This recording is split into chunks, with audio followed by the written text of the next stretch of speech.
It's called the Vietnam era. Because I wasn't over there, it's called era. If you were in the military during the time period, you're a Vietnam era veteran.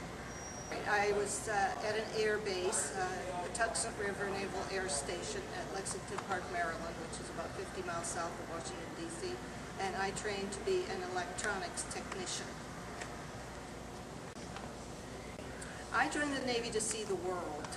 That was the advertising at the time. I didn't realize that women weren't allowed to serve on ships in those days, but I really wanted to travel. Well, boot camp was at Bainbridge, Maryland.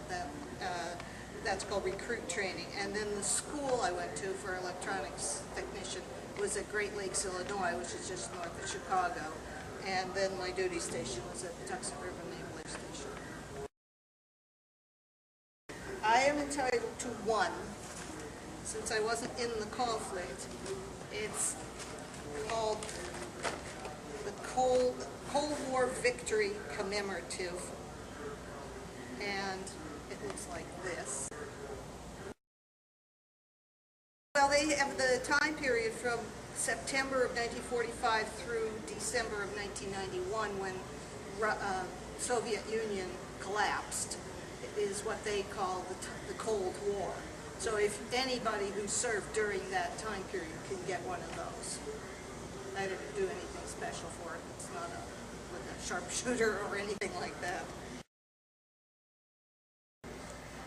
Well, I don't know about stories, just that wherever I was stationed, there was a big city nearby, and so I got to see Chicago, for instance, from Great Lakes, or Washington, D.C., from Maryland, southern Maryland there.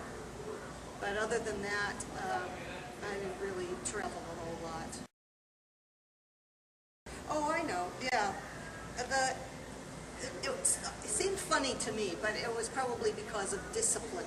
But we on shore were in a building.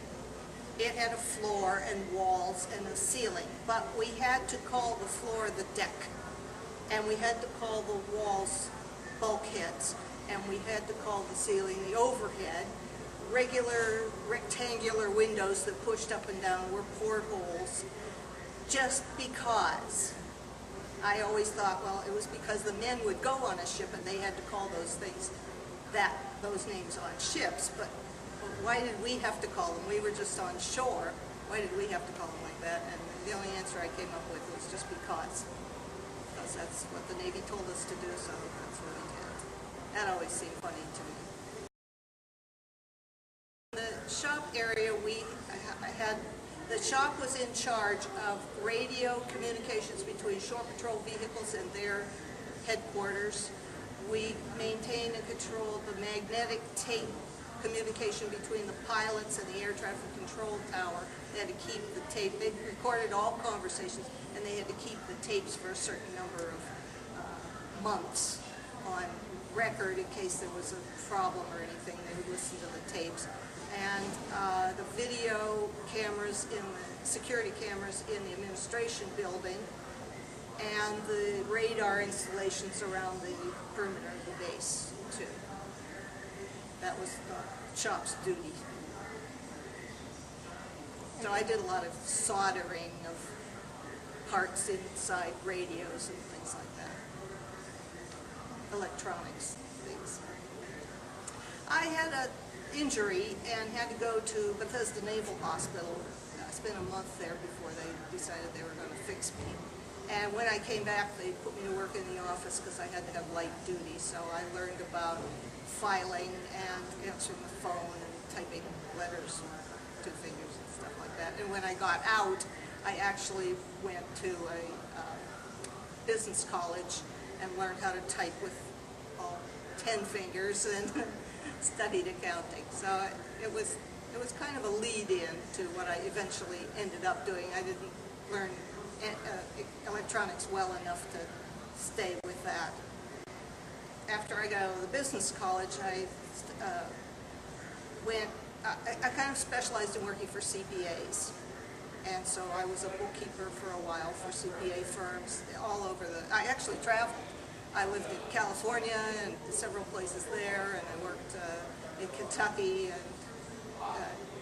but always specialized in working for CPAs. And at a certain point, I moved back here to Pennsylvania.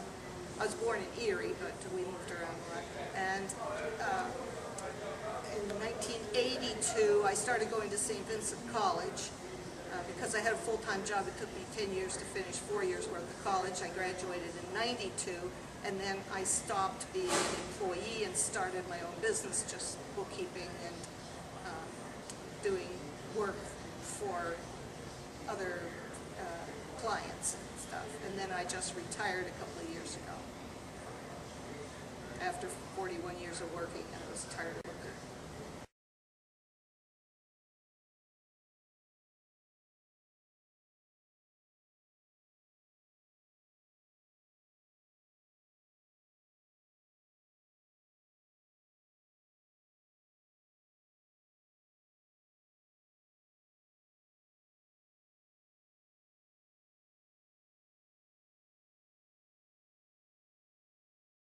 I was on a aircraft carrier, Theodore Roosevelt, which basically provided, the bombing and things like that over Iraq. Mostly, I was stationed out of Norfolk, Virginia, but some schools in Orlando, Chicago, things like that, New York. Yeah, a lot of the awards that the ship got at those times, Navy Achievement Medal, and basically just,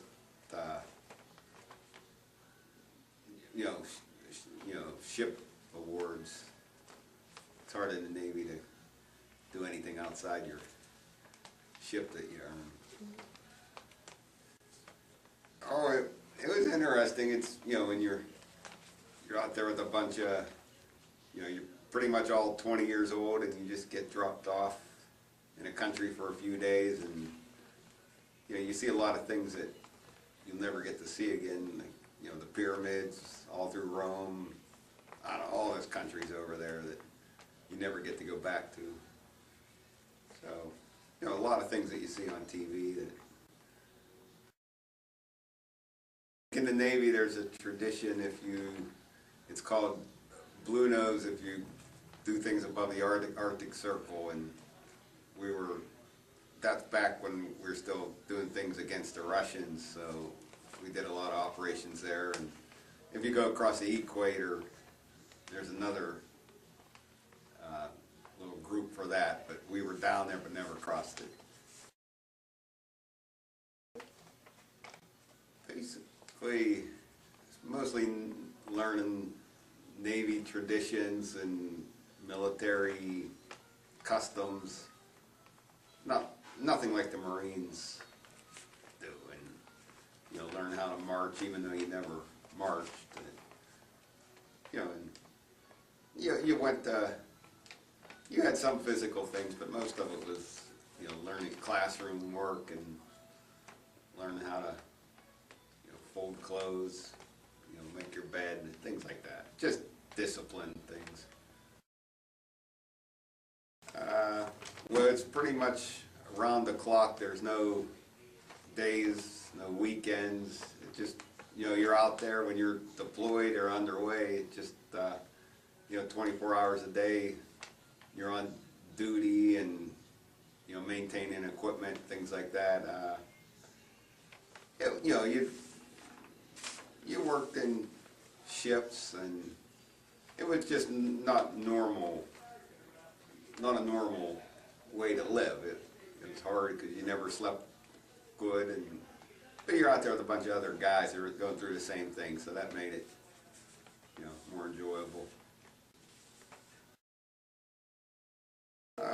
We ran engine room, which the nuclear power plant, controlled the shafts that, with the propellers on them, the services for the ship, the electricity, made the water, you know, a lot of other equipment, you know, throughout the ship that gets used. Fire pumps, air, things like that.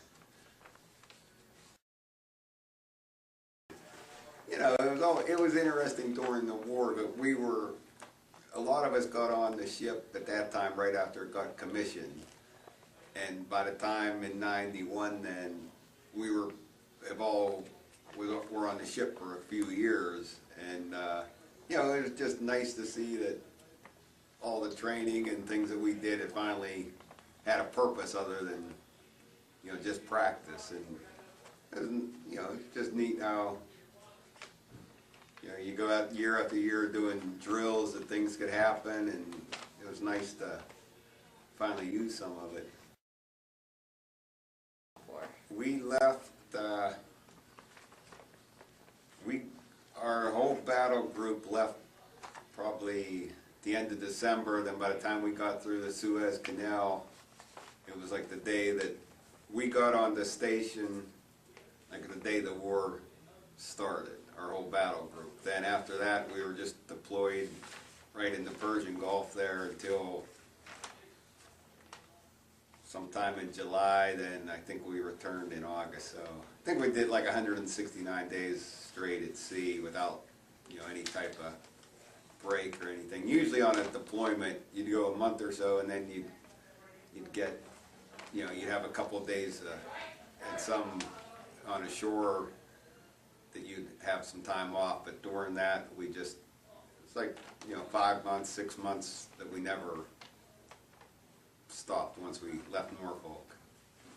We didn't see as many places that cruise, but I did 2 med cruises, and the first time was more like a, you know, they're for seeing places, things like that.